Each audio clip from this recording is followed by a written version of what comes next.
जय भीम नमो बुद्धाय। मुझे उनके साथ काम करना अनुकूल नहीं लगता। इसलिए जब मंडल ने पहली बार मुझसे अनुरोध की तो मैंने सम्मेलन का अध्यक्ष बनने से इनकार कर दिया। लेकिन मंडल ने मेरे इनकार को नहीं माना और मुझे अध्यक्ष बनने के आमंत्रण को मनवाने के लिए अपना एक सदस्य मेरे पास बंबई भेजा। आखिर में मैंने अध्यक्षता करने के लिए हाँ कर दी।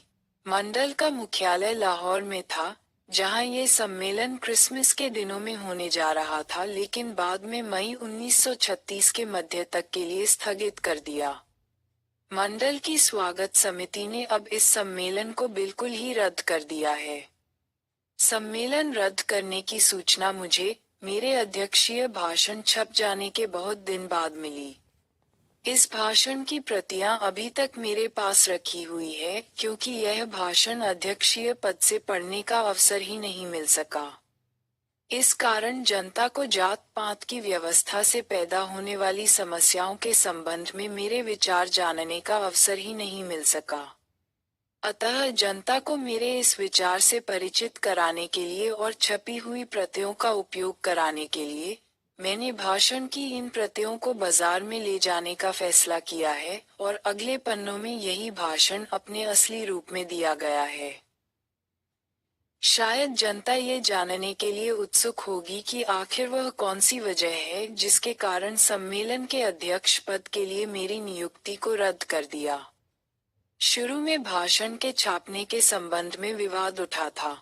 मैं चाहता था कि यह भाषण बंबई में ही छपे, जबकि मंडल चाहता था कि रुपए की बचत को ध्यान में रखते हुए इसे लाहौर में छपवाया जाए, लेकिन मैं इससे सहमत नहीं हुआ। मैंने इसे बंबई में ही छपवाने पर जोर दिया। मेरे सुझाव से सहमत होने की बजाय मुझे मंडल के कई सदस्यों के हस्ताक्षर किया हुआ एक पत्र मिला। उस पत्र में से मैं यह अंश पेश कर रहा हूँ। माननीय डॉक्टर साहब, 27 मार्च 1936। आप द्वारा माँ संतराम के नाम लिखा हुआ 24 मार्च का पत्र हमें देखने को मिला। इसे पढ़कर हमें थोड़ी निराशा हुई है।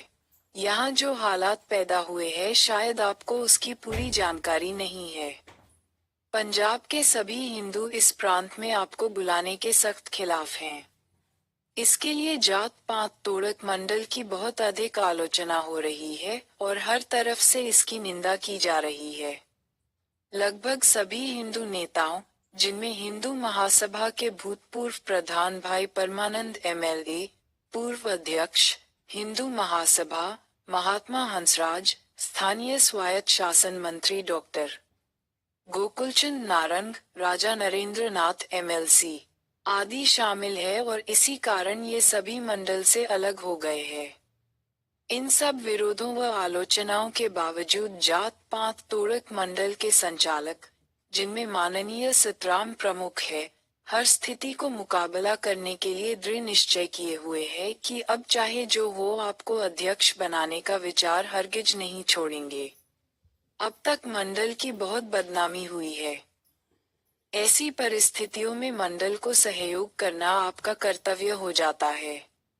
एक तरफ तो हिंदू लोग मंडल के सामने इतने मुश्किलें पैदा कर परेशान कर रहे हैं, और दूसरी तरफ यदि आप भी मंडल की मुश्किलों को बढ़ाएंगे तो यह उनके लिए बड़े दुर्भाग्य की बात हो जाएगी। हम उम्मीद करते हैं कि आप इस मामले पर अच्छी तरह से विचार करेंगे और वही फैसला करेंगे जिसमें हम सबकी भलाई हो। आपके पत्र ने मुझे एक बहुत बड़ी उलझन में डाल दिया।